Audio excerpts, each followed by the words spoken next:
আজকের ভিডিওটাতে আমরা বাংলাদেশ প্রিমিয়ার লিগ বিপিএল এর ইতিহাসে সর্বোচ্চ 5 জন সেরা ব্যাটসম্যান বা সর্বোচ্চ রান সংগ্রাহক 5 জন ব্যাটসম্যানের স্ট্যাটস নিয়ে কথা বলার চেষ্টা করব। তো চলুন শুরু করা যাক। প্রথমে রয়েছেন তামিম ইকবাল খান। তিনি 104টি ইনিংসে ব্যাটিং করেছেন এবং সেখান থেকে রান করেছেন 3422। তিনি সর্বোচ্চ 141 রান করেছেন। এবং দ্বিতীয় লিস্টে রয়েছেন মুশফিকুর রহিম। তিনি 126টি ইনিংস ব্যাটিং করেছেন এবং সেখান থেকে 3262 রান করেছেন, যেখানে তিনি 98 তার সর্বোচ্চ স্কোর। এবং তৃতীয় অবস্থানে রয়েছেন মাহমুদুল্লাহ রিয়াদ। তিনি 119টি ইনিংসে ব্যাটিং করেছেন এবং রান করেছেন 2520 এবং তিনি হাইস্ট স্কোর 73, তার এভারেজ 27।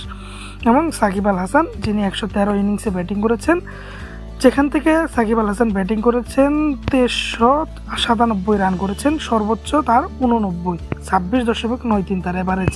এবং পঞ্চম অবস্থানে রয়েছে এনামুল হক বিজয়। 119 ইনিংস ব্যাটিং করে 2384 রান করেছেন এবং সর্বোচ্চ 83। তো যাই হোক, এই ছিল বিপিএল ইতিহাসে সর্বোচ্চ 5 জন রান সংগ্রাহকের তালিকা। তো এর পরবর্তী ভিডিওটা আসতে চলেছে বিপিএল এর ইতিহাসে সেরা 5 জন বোলারকে নিয়ে। সেই ভিডিওটা দেখতে চাইলে অবশ্যই এই চ্যানেলটাকে সাবস্ক্রাইব করে রাখবেন।